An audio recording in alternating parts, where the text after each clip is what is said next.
Baik, selamat pagi Bapak Ibu dan saudara-saudara sekalian. Senang kita bisa bersama-sama kembali pagi hari ini untuk berdoa. Salam sejahtera buat kita semua. Shalom ya. Bapak Ibu, ya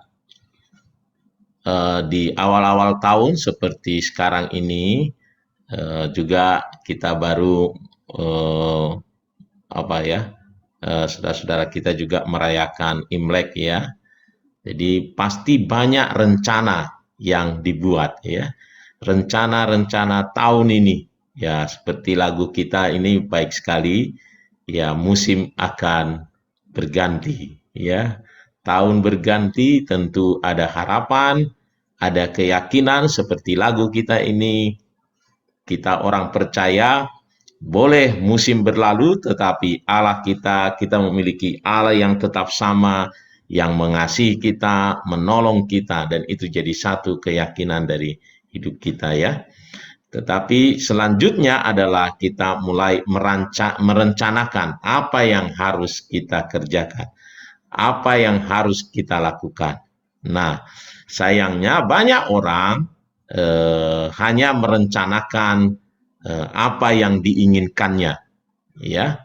Dan tentu ada firman Tuhan yang kita mau belajar hari ini bahwa dalam merencanakan segala sesuatu kita harus melibatkan Tuhan ya. Mari kita lihat dulu kebenaran firman Tuhan. Ya, Yakobus 4 ya. Yakobus 4 ayat 13 sampai dengan 17. Ya, saya buat judulnya perencanaan ya. Nah, kalau LAI membuat judulnya adalah jangan melupakan Tuhan dalam perencanaan. Jadi sudah kita bisa tangkap ini kebenaran firman Tuhan yang dimaksud ya. Nah, kita akan baca saudaraku. Jadi sekarang, hai kamu yang berkata, hari ini atau besok kami berangkat ke kota Anu, dan di sana kami akan tinggal setahun dan berdagang, serta mendapat untung. Sedang kamu tidak tahu apa yang akan terjadi besok. Apakah arti hidupmu? Hidupmu itu sama seperti uap yang sebentar saja kelihatan, lalu lenyap. Sebenarnya kamu harus berkata, jika Tuhan menghendakinya, kami akan hidup dan berbuat ini dan itu. Tetapi sekarang kamu memegahkan diri dalam congkakmu dan semua kemegahan yang demikian adalah salah. Jadi, jika seorang tahu bagaimana ia harus berbuat baik, tetapi ia tidak melakukannya, ia berdosa.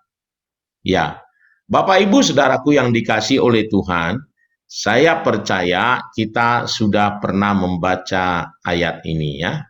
Ya.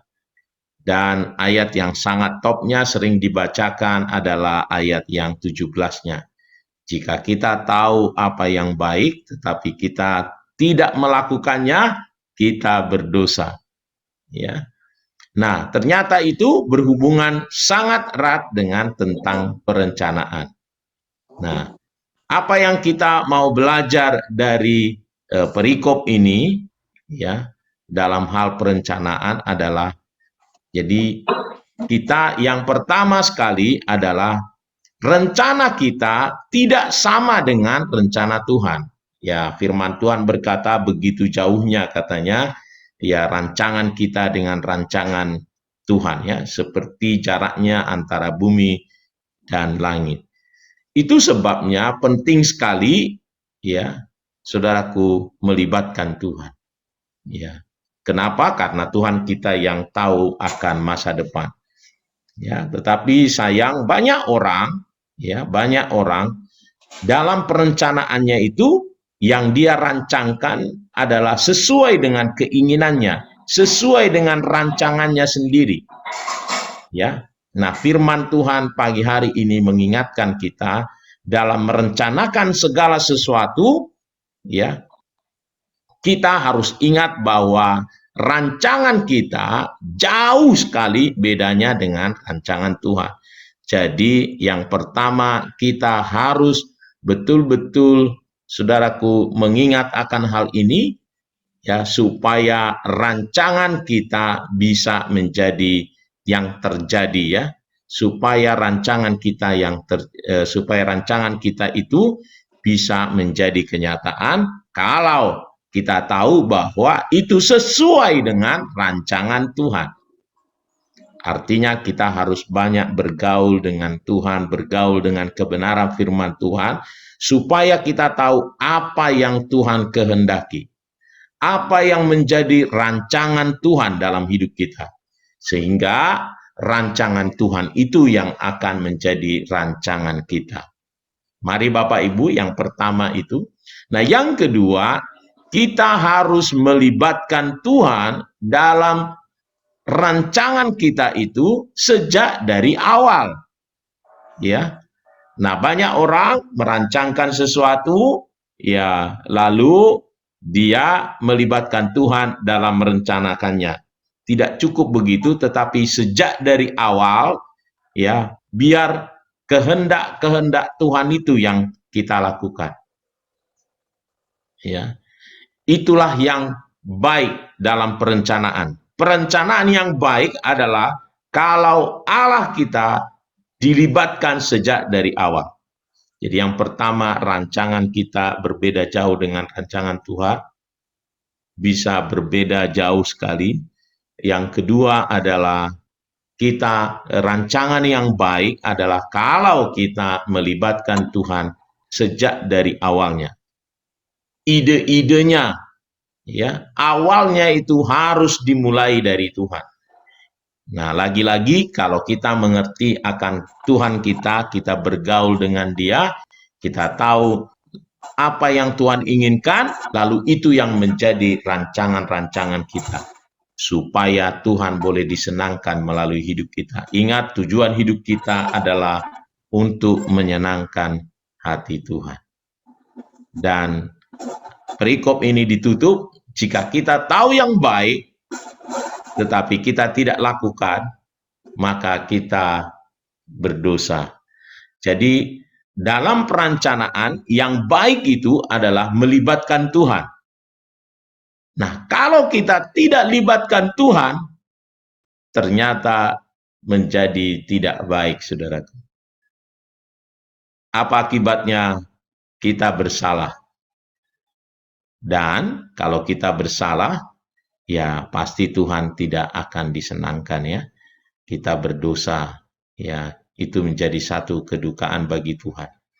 Nah, mari Bapak Ibu, jadi 3 hal yang menjadi berkat dari perikop ini adalah yang pertama tadi, bahwa rancangan kita berbeda sekali, ya, berbeda sekali dengan rancangan Tuhan.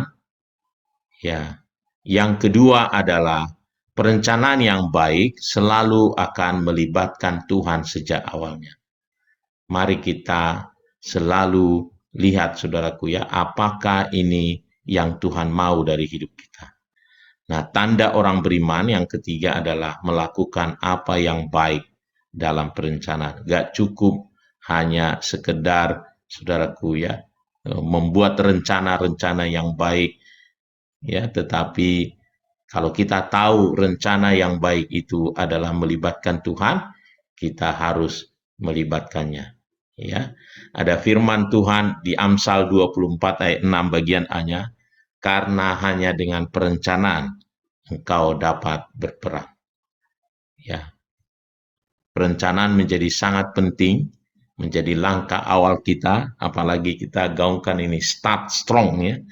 Rencana-rencana kita ini harus betul-betul melibatkan Tuhan. Harus idenya dari Tuhan, ya, supaya kita meraih kemenangan, ya, dalam berperang kita bisa meraih kemenangan, ya.